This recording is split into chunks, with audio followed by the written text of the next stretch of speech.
ఎప్పటికప్పుడు తాజా వార్తలను అందిస్తున్న జీకే న్యూస్ కు స్వాగతం. జీకే న్యూస్ కి స్వాగతం. నేను మీ దివ్య.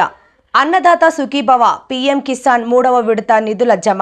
నియోజకవర్గంలో 30,820 రైతులకు 17,42,00,000 రూపాయలు రైతుల ఖాతాల్లో జమ అయినట్లు ఎమ్మెల్యే జ్యోతుల నెహ్రూ వెల్లడించారు.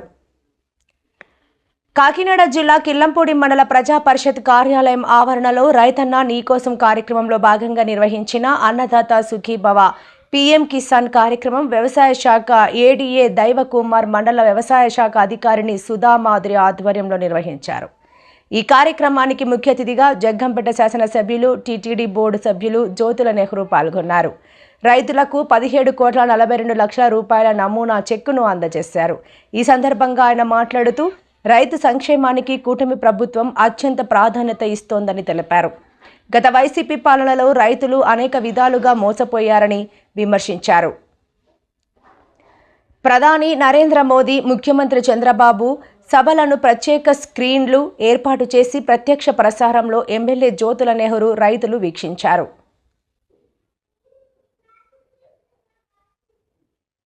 అన్నదాత సుఖీభవ పీఎం కిసాన్ పథకం కింద 3వ విడతలో ఒక్కో రైతుకు 6,000 రూపాయల చొప్పున జగ్గంపేట నియోజకవర్గంలోని 4 మండలాలకు చెందిన 30,820 మంది రైతుల ఖాతాల్లో మొత్తం 17.42 కోట్ల రూపాయలు జమ అయినట్లు ఆయన తెలిపారు. రైతులకు సాగు పెట్టుబడికి ఈ సాయం ఎంతో ఉపయోగపడుతుందని చెప్పారు.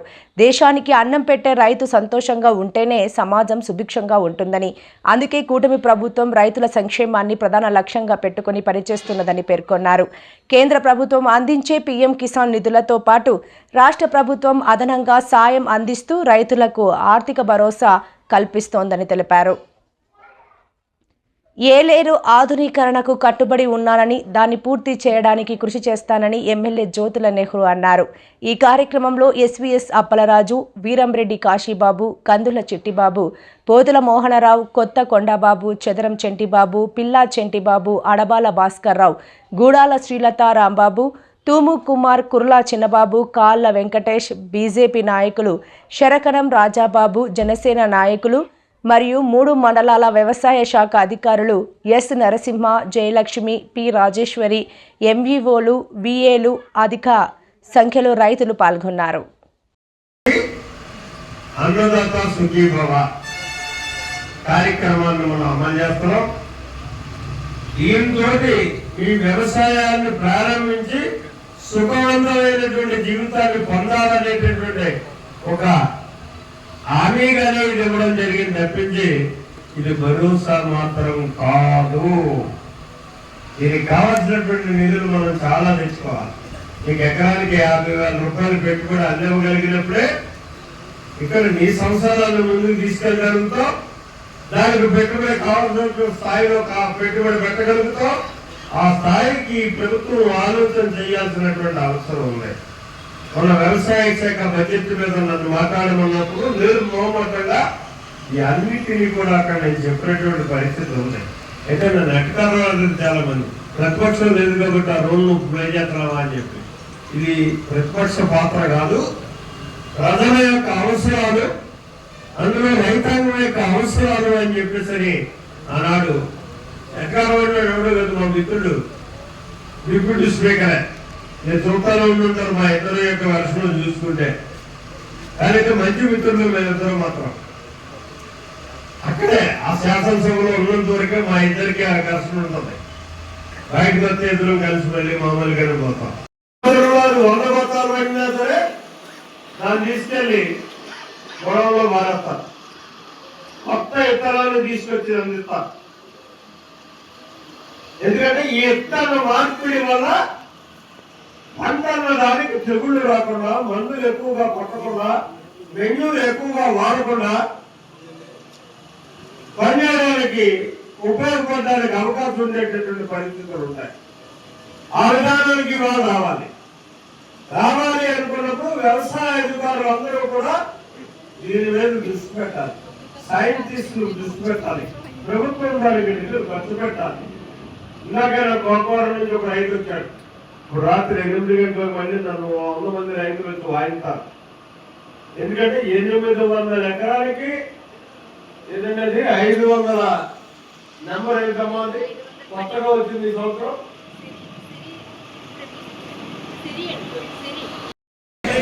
అన్నీ వెళ్ళాలండి ఇంకేం పెట్టారు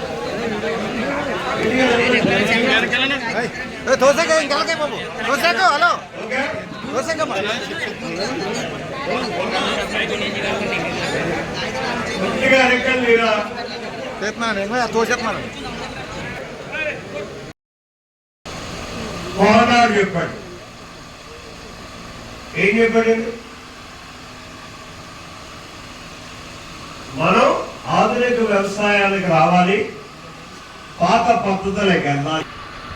భారతదేశంలో సాంప్రదాయకంగా చేసేటటువంటి వ్యవసాయ విధానం కానీ ఆ రోజు మనం పెంటలు ఈ వైపు పంటలు, ఆ విత్తనాలు, ఆ అప్పులు, కిచిడి, రసంగులు, గొడవలు ఇటువంటి అన్నింటినీ కూడా మనం చూసాం. కానీ ఆ రోజు మనం ఏం చేసాం? మన ఇతర దేశాల నుంచి తెచ్చుకున్నాం. అమెరికా మీద ఆధారపడినటువంటి పరిస్థితులు ఆ రోజుల్లో. అమెరికా నుంచి గోధుమలు వస్తేనే కానీ మనకి కట్టారు. కట్టి మా ఊరిని ముంచెత్తడం తప్పించి దానికి కాలం మాత్రం అవ్వలేదు. గత 5 సంవత్సరాల్లోనే ఒకసారి అది కొట్టుకుపోయింది, మళ్ళీ కట్టారు. ఇప్పటికీ కాలం అవ్వలేదు. మనం దానికి కాలం అవ్వకపోతున్నటువంటి అవసరం ఉన్నాయి. అప్పుడే లేకపోతే కానీ ఈ బెటరిగేటర్స్ అన్నాయి ఇప్పుడు ఉన్నటువంటి ఏలేరు వ్యవస్థ కారణంగా చూసుకుంటే ఖచ్చితంగా మనం గోడేరు దగ్గర ఒక బెటరిగేటర్ నిర్మాణం చేసుకోవాలి, కృష్ణవరం దగ్గర ఒక బెటరిగేటర్ నిర్మాణం చేసుకోవాలి. అలాగే మనం ముప్పాళ్ళ దగ్గర ఒక వారుగాల రెగ్యులేటర్ నిర్మాణం చేసుకోవాల్సినటువంటి అవసరం, రెగ్యులేటర్ కాదు క్రాస్ వాల్ నిర్మాణం చేసుకోవాల్సినటువంటి అవసరం ఉంది. ఇలాంటి ఒక 5-6 కార్యక్రమాల్ని ఆ నీటి మనం పాత ఏలేరులో చేసుకోగలిగినప్పుడే మనం సమృద్ధిగా నీరు మన ప్రాంతాన్ని రావడానికి అవకాశం ఉంటుంది. ఇవాళ సింహాద్రిరాజు కాలం ఉంది, గోపాలపట్నం దగ్గర బెటరిగేటర్ ఉంది కాబట్టి సింహాద్రిరాజు కాలం మారుతుంది. అలాగే ఈ అన్నింటినీ కూడా అక్కడ తిమ్మాపురం దగ్గర ఉన్న తొమ్మలు గండి పోయి ఉన్నాయి, దాన్ని రిపేర్ చేసుకోవాలి. ఇవాళ మనం ఈ అన్నింటినీ గుర్తించాం.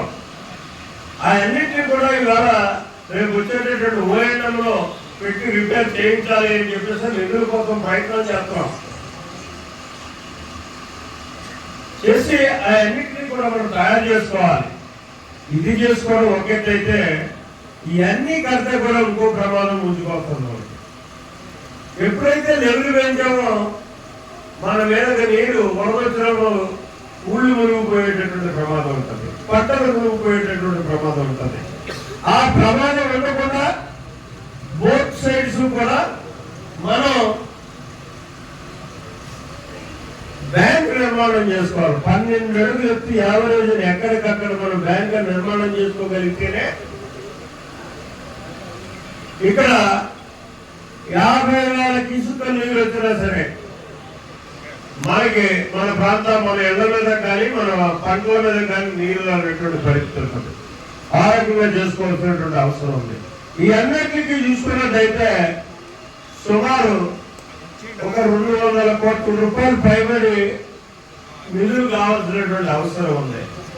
ఒక 3-4 సంవత్సరాలు ఖర్చు పెడితేనే కానీ వరుసనే సీజన్స్ ఖర్చు పెడితేనే కానీ అవ్వని పరిస్థితి ఉంటుంది. ఇది మాటలతో మనం చెప్పేసి మీతో తప్పట్లు గుర్తించేసుకుంటే అయిపోయే పని మాత్రం కాదు. నేను చెప్పినటువంటి ప్రణాళికను పూర్తిగా మనం కొనసాగించుకోవాలనుకుంటే 4 సంవత్సరాలు పడతాయి. 200 కోట్ల రూపాయలు కావాల్సి ఉంటుంది. ఇవాళ మన దగ్గర రెడీగా ఉన్నది 37 కోట్ల రూపాయలు ఉన్నాయి. ఏదైతే గత ఆధునీకరణలో ఇచ్చినటువంటి 130 కోట్ల రూపాయల్లోనే ఖర్చు పెట్టగా పోయినటువంటి నిధులు 37 కోట్ల రూపాయలు ఉన్నాయి. ముందు ఆ 37 కోట్ల రూపాయలతోటి కూడా ఎక్కడ అవసరమో అక్కడ కార్యక్రమాల్ని మొదలు పెట్టించడం జరుగుతుంది. ఈ సీజన్లో మొదలు పెట్టించిన తర్వాత ఉన్న నిధుల్ని 170 కోట్ల రూపాయల నిధుల్ని కూడా మళ్ళీ తీసుకుని వాటిని కూడా చేసేటటువంటి పరిస్థితి ఉంటుంది.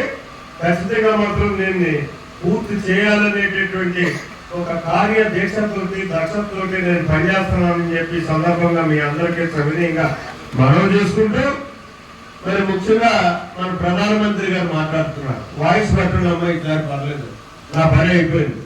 ఎందుకంటే మనం ఇవాళ మన రాష్ట్రంలో చూసుకుంటే, మన నియోజకవర్గంలో చూసుకుంటే